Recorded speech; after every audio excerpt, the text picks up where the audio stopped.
Attention, citizens of Gaza, listen carefully. This is an urgent military advisory from the Israel Defense Forces. For your immediate safety, we urge all residents of northern Gaza and Gaza City to temporarily relocate south. Let me repeat.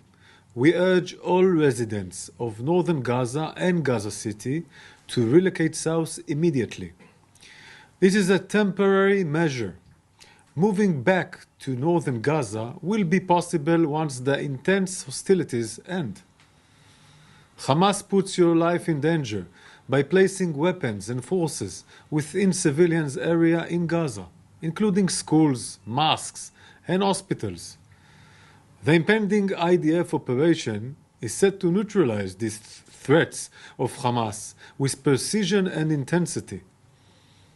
Humanity remains haunted by the massacre unleashed by Hamas on October 7th, a massacre of innocent lives. Israeli men, women, children, and babies were beheaded, executed, raped, and burnt alive. We won't forget that. And the kidnapping of over 200 Israelis we will not forget. To the residents of northern Gaza and Gaza City, your window to act is closing. Move south. For your own safety, move south. This is not a mere precaution. It is an urgent plea for the safety of the civilians in Gaza. So the Israeli military put out this video to warn the civilians in Gaza that they need to leave because the ground invasion is starting, but there's only one problem. The people in Gaza don't have power right now. They don't have Wi-Fi right now. Their cell services have been cut off. So, remember yesterday when I was telling you that Israel is really worried about PR? What do you think this video is for? Do you think this video was put out, mind you, he's speaking in English. Do you think this video was put out to really warn the people of Gaza who have no way of seeing this warning? Or do you think it was put out for PR purposes? So they can look at the world and say, hey, we tried to warn the civilians in Gaza they need to leave before we rolled in with our tanks. We recorded a video in English to warn the people of Gaza who don't have television, cell phone service, or internet right now that they need to leave. Let's be real here, folks. Let's be real here. And I'm starting to see some really questionable stuff coming out of Israel. Yesterday, they were claiming that Hamas is operating under this hospital. And that very well may be the case. I'm not here to deny that. I know that Hamas has built crazy tunnel systems all under Gaza, really, really deep beneath the surface of the earth. However, Netanyahu said that he had proof, that he had evidence that Hamas was operating under this hospital, and then they put out the evidence. Do you want to know what the evidence was? No lie. It was an animated video that looks like it was made in like 2007.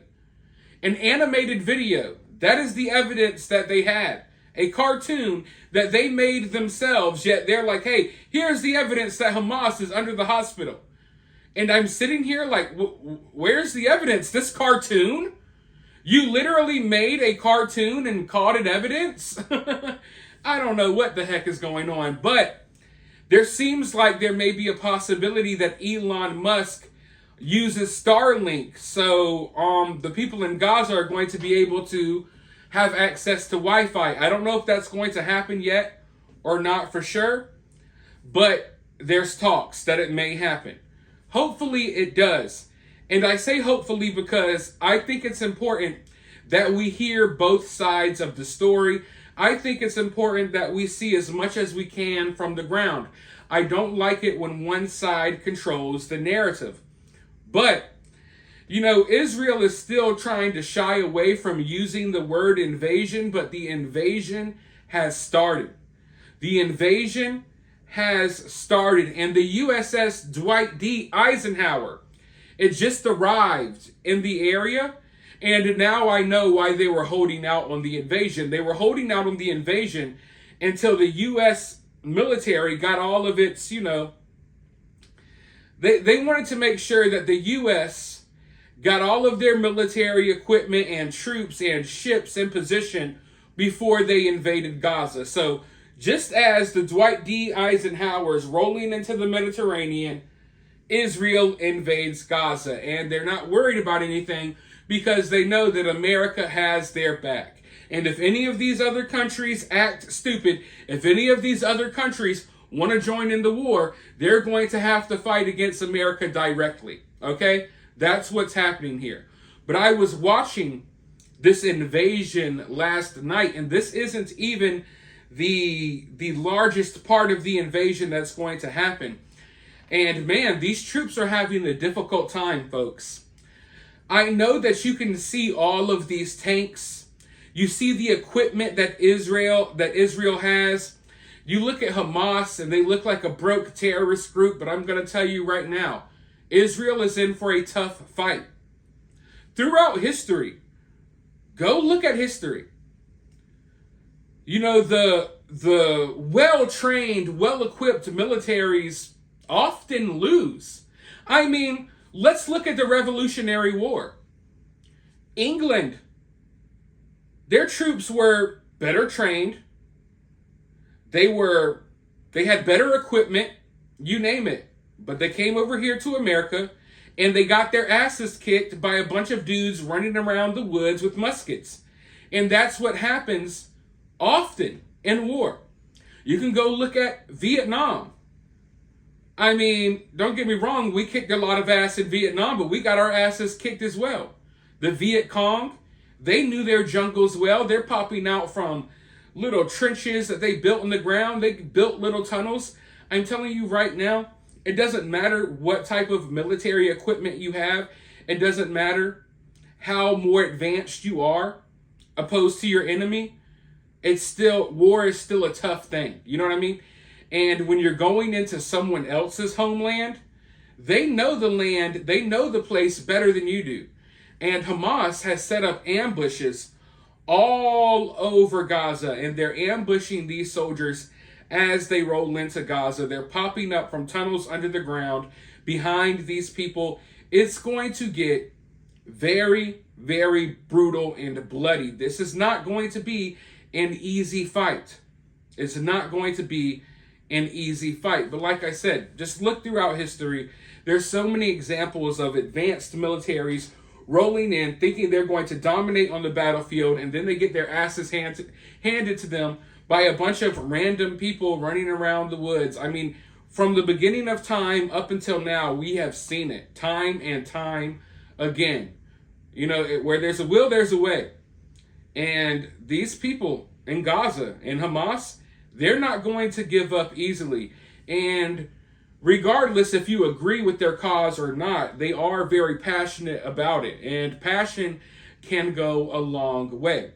Now, the question is, are the Israeli soldiers' passion going to match the passion of Hamas? Are they just as angry as Hamas? Are they just as worked up about this attack that happened in Israel a couple of weeks ago? Has that hype died down? All of that stuff matters when you get into a situation like this where you have close combat, urban combat, going door to door, house to house, building to building, trying to smoke people out of tunnels. It's going to get crazy. But as this is happening, Israel and Turkey, they are beefing right now. Okay, now Turkey is a part of NATO, but the U.S. just shot down a Turkish drone in Syria a couple of weeks ago. So there's been a rift between Turkey, Israel, and the United States. And right now, Israel is in the process of pulling all of its diplomats out of Turkey. And it looks like they're ending all diplomatic relations with Turkey, because Turkey is not happy about this invasion of Gaza. They're calling for Israel to stop the invasion. And I really do think that this has the potential to spill out into something more, which will be very crazy considering the fact that Turkey is a part of NATO. Is there a possibility that somewhere down the line, I'm not talking about tomorrow or the next day, But let's say this war rages out throughout the Middle East for years to come. Is there a possibility that down the line, Turkey enters this war, or at the very least, Turkey starts aiding Hamas, Hezbollah, and Israel's enemies? I do think that that is a possibility. I'm looking at the situation that's happening over there, and literally everything is kind of on the table right now. There's a possibility that Russia gets involved in Syria. There's a possibility that China, makes a move on Taiwan, China's been out here intimidating Vietnamese people. They're out here bothering boats in the Philippines. They're everything. There's not a single scenario that's not on the table right now. And I think the time has come to where there's no turning back, and I've said that before. But now that we got this invasion started, the U.S. is sending these troops. There's no turning back. From here, things are only going to get worse, and I'm just hoping that they don't get as worse as possible, because the possibilities here are endless, and most of these possibilities lead to straight destruction. Point blank, period. But I'm telling you right now, folks, this weekend is going to be one hell of a weekend. Going into Monday, the world is going to be in a different state than it was last week, okay? Everyone around the world seems to be getting pulled into this madness, and we're watching violence break out in the streets of America, Canada, the UK, all over the place.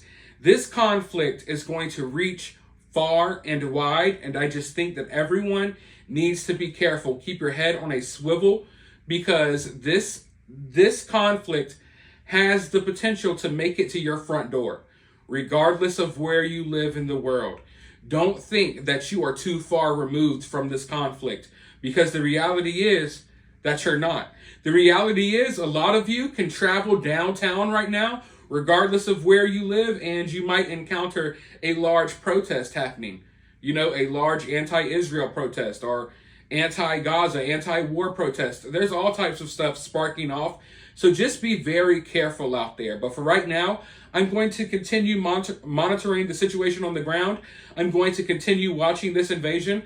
I'll let you know all of the updates in the next video. For now, though, let me know your thoughts down in the comments below. If you're feeling generous, you could drop a super thanks, or you can support my channel for totally free by hitting that thumbs up button, subscribing, ringing that notification bell. And as always, I'll talk to you all very soon in the next video.